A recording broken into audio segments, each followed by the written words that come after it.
Welcome back. Let's talk about Hexatrek gear. I've recently gotten back to Vancouver from hiking the Hexatrek, which is the 3,034 kilometer trail that goes across France, and I thought I would show you guys the gear that I took with me. So let's dive in. To start, the backpack that I took on the Hexatrek is the Ultralight Southwest 2400, which is a 42-liter pack, and I found the size to be perfect for this kind of trip. It's got great outside pockets, a roll top closure, is generally waterproof, and has great hip belt pockets. And plenty of room for water. I got a size small, you can see here, and that fit me as a 5'7" woman with a fairly long torso perfectly. After surviving the entirety of the Hexatrek, it's come back in great shape. Inside my backpack, I have my tent, which is the same tent that I used on the Pacific Crest Trail, which is the Big Agnes Tiger Wall Carbon 2-person tent. So it's an ultralight, semi-freestanding tent, and I felt that worked great for this trek. That comes with poles and a set of stakes. Ooh, there's definitely still some trail dust in there. Brought a little bit of France back with me. So this tent, after 2 through hikes, is, I would say, kind of on its last legs. It still holds together, it's still waterproof, but I did go through a pretty gnarly storm. It tipped over, there were some sharp pokey things on the ground, and it got a few hundred micro perforations in the rainfly, which actually hasn't made it less waterproof somehow. It's still, if you pitch it tight enough, will keep the rain out, so it still works. It's just probably time to retire this poor little tent, which is actually so sad because it's like my home away from home.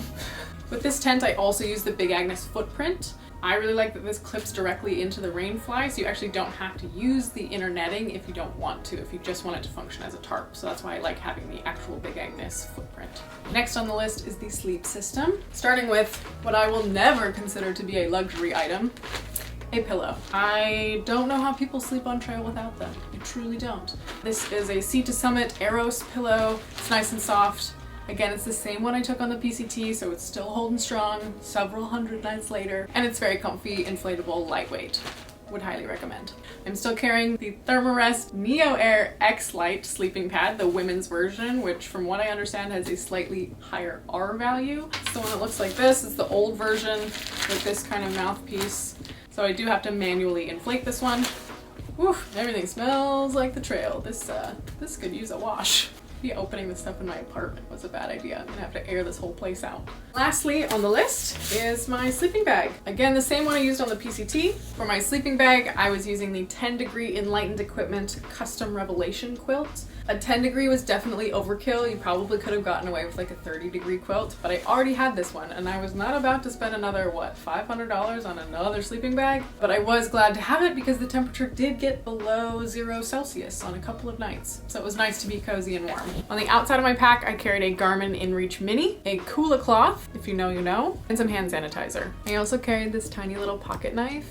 If anyone ever asks what I take for protection on trail, this is what I show them. I have this tiny spider, I believe they call it the ladybug knife, that my dad gave me before I went on the PCT. So, hiya. Very dangerous. I used it to cut French cheese. That's what this is for. It's my cheese cutting knife. Next up is my cook kit, which includes the C2 Summit collapsible silicone cup, the Snow Peak titanium 600 milliliter cup. There we go. Can you see it now? GRS long-handled spoon, the BRS 3000, this little stove, and a lighter. This lighter actually was gifted to me on the second day of the trail because I forgot to pick one up. So shout out to Noodle Nappers for lending me a lighter. It lasted me the entire trail, so thank you. For water filtration, I carried the Platypus Quick Draw, and honestly, I barely used this. The water in France is really great, and I was just sort of looking around doing what the French people were doing, and a lot of them were not filtering if it was an alpine source away from livestock. Also, the water in town at the public fountains is potable unless it states otherwise. So I actually did not spend as much time filtering water as I did on the PCT, which was pretty nice. Then I also brought the Canuck, which I recently found out from their Instagram is how you say it, Canuck. But I've always referred to it as Canuck. But it's a water bag, the Vecto 2-liter, that is compatible with the Platypus Quick Draw. Additionally, I had 2 smart water bottles that I started the trail with, which eventually were swapped out for just local liter plastic bottles as those got dirty and needed to be replaced. As for sort of miscellaneous accessories, I carried a hairbrush. I do have quite a lot of hair, and this is a necessary item. I carried this black diamond headlamp that actually really needs new batteries now. It got very dim by the end of the trail, but I didn't replace them the whole time. I'm not much of a night hiker, so I didn't really use this very often. And I have this 4-class little sit pad that I actually picked up 2 weeks before the end of the trail. I happened to be in a decathlon and this was like €7, and I thought, you know what? Yes, it's getting cold and I'm tired of sitting on the cold ground. I carried this Montbell wallet, which kept my change, my currency, my receipts, and my passport. It's just big enough to fit that in there. Trekking poles. These are the black diamond, like women's hiking poles. I don't know what makes them women's hiking poles, probably just because they're burgundy. But that's what I carried. They're collapsible. They have the little flick lock situation. But they're very comfortable and they lasted really well. The tips are still looking pretty good. Yeah, I would recommend those. They're comfy, they're not super heavy. They worked great. I carried a dry bag. It's a Sea to Summit 13 liter that fit all of my food. Occasionally, I would also carry just a regular shopping bag full of food and strap it to the outside of my pack for the longer food carries, but that wasn't always necessary. This pretty much fit everything I needed. Next up is the electronics bag. Now, I carried a lot more electronic gear than most people probably would. That's because I was filming and vlogging the adventure. And one of those items is the camera that I am filming this vlog on. So let's take a look at what is in this bag. First of all, a European plug adapter.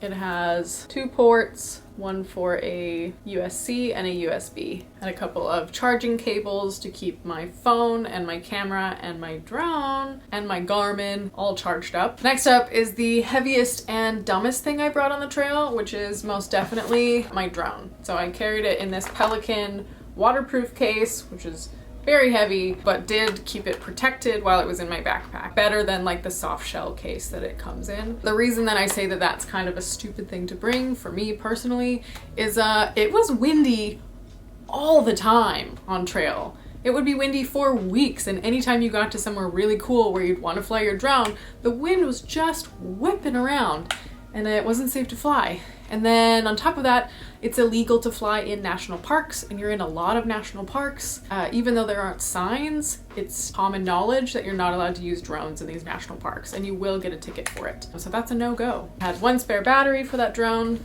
Next up is my battery pack, which is a big fat Anchor battery pack. It is the 20,000 milliamp hour battery block. Ooh, ASMR. Wow. And this was for me. This is a little SD card adapter. This fits the mini SD and the SD card, and it connects to my iPhone so that I could transfer footage to my phone and make videos on the go. For other pieces of electronics, I also carried my iPhone 12 and a pair of AirPods. And I also carried this little flexible tripod. It can hold a phone. It can also hold a regular screw-on like DSLR or mirrorless camera. So that was pretty handy and versatile. So it served both purposes. I could use it for my phone and for my big camera. I think that's it for electronics. All right, let's take a look at clothing. So I carried all of my clothing in this reusable plastic Ziploc bag. It worked great. This is still the same one. You can smell it. Carried a Uniqlo black thermal base layer, nothing fancy. Just a very thin, lightweight base layer for sleeping. And that went along with these REI merino wool leggings. Again, also pretty much just for sleeping. I did end up wearing them maybe 2 days on trail underneath my shorts when it was really cold out. One of those days it was snowing on trail. I started the trail with a different buff. If you've seen the videos, you know it was used for all sorts of activities.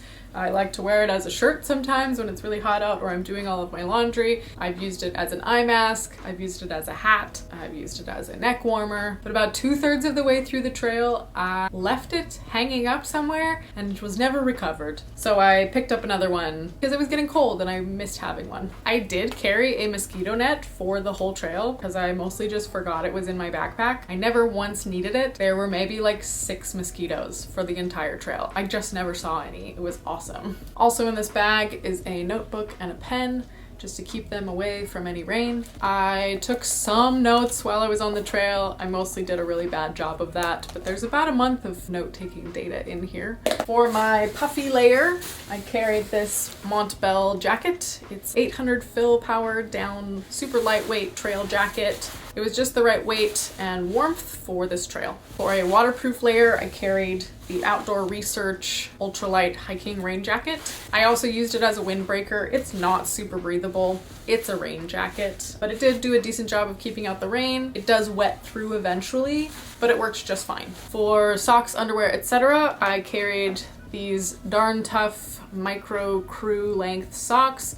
They did finally by the end of the trail get little holes in them, so I will have to replace these. Good thing they have a lifetime warranty. I did actually carry 2 pairs of socks, but again, about 2/3 of the way through the trail, at the same time that I lost my buff, I also lost my second pair of socks, so I just wore these socks every day for the last month of the trail, and it worked out just fine. For underwear, etc., I wore the Patagonia, I believe it's called the Barely There Everyday Bra. Took the padding out of it. It's very comfortable, super lightweight. It dries pretty quickly. I actually just continue to wear this in my everyday life. It's a good bra. And it doesn't smell. It smells like laundry. So I would recommend that. For shorts, these Lululemon running shorts are very lightweight, super comfortable. The elastic waist is a little bit thick, so it takes a bit of time to dry and does collect sweat. But they've got underwear built into them. So that is what I wore for underwear.